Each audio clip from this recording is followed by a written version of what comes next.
নমস্কার বন্ধুরা।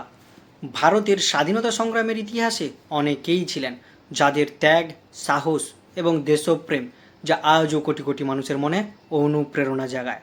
তাদের মধ্যে অন্যতম হলেন নেতাজি সুভাষচন্দ্র বসু। আজকের এই ভিডিওতে আমরা জেনে নেব নেতাজি সুভাষচন্দ্র বসুর কিছু অজানা তথ্য যা আজও অনেকের কাছেই অজানা। আমি আপনাদের সঙ্গে রয়েছি নয়ন।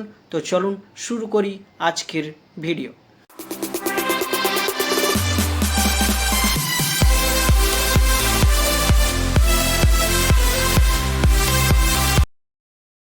নেতাজির জন্ম হয় 1897 সালের 23শে জানুয়ারি উড়িষ্যার কটকে।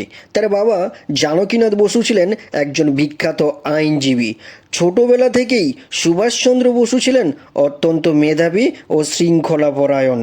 তিনি পড়াশোনায় খুব ভালো ছিলেন এবং পরে ইংল্যান্ডে গিয়ে ইন্ডিয়ান সিভিল সার্ভিস তথা আইসিএস পরীক্ষায় উত্তীর্ণ হন। কিন্তু দেশের স্বাধীনতার জন্য তিনি সেই সম্মানজনক চাকরিটাও ছেড়ে দেন। সেই সময় আইসিএস ছিল ব্রিটিশ সরকারের সবচেয়ে বড় প্রশাসনিক পদগুলোর মধ্যে অন্যতম। অনেক মানুষ এই চাকরি পাওয়ার স্বপ্ন দেখতেন, কিন্তু নেতাজি মনে করেছিলেন ব্রিটিশদের অধীনে কাজ করে দেশের সেবা করা সম্ভব নয়। তাই তিনি নিজের ভবিষ্যৎ ত্যাগ করে স্বাধীনতা আন্দোলনে যোগ দেন। সুভাষচন্দ্র বসুকে ভালোবেসে মানুষ তাকে নেতাজি নামে ডাকতে শুরু করেন।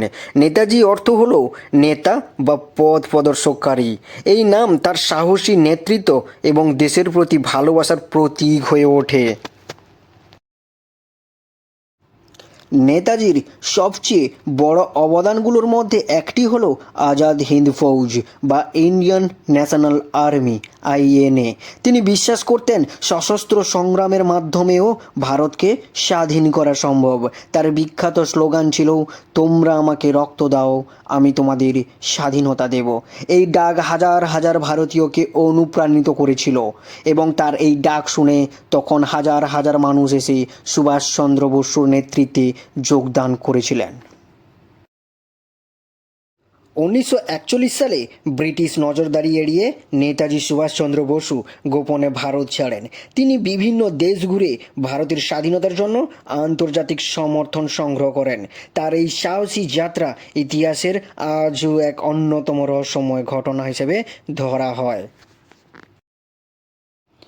নেতাজি সুভাষচন্দ্র বসু মহিলাদের জন্য আলাদা একটি বাহিনী তৈরি করেছিলেন। নেতাজি বিশ্বাস করতেন যে স্বাধীনতা লড়াইয়ে নারীদেরও সমান ভূমিকা থাকা উচিত। তাই তিনি রানী ঝাঁসি রেজিমেন্ট তৈরি করেন, যেখানে মহিলারা প্রশিক্ষণ নিয়ে আজাদ হিন্দ ফৌজে যোগ দেন। নেতাজি সুভাষচন্দ্র বসুর মৃত্যু নিয়ে আজও অনেক বিতর্ক রয়েছে।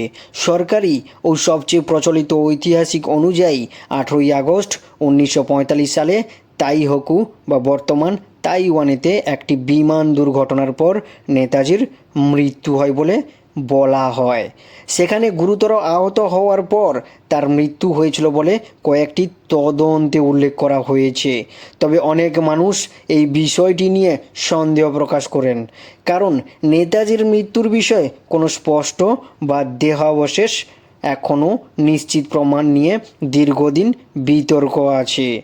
বিভিন্ন তদন্ত কমিটি এই ঘটনা নিয়ে আলাদা আলাদা মতামত দিয়েছে।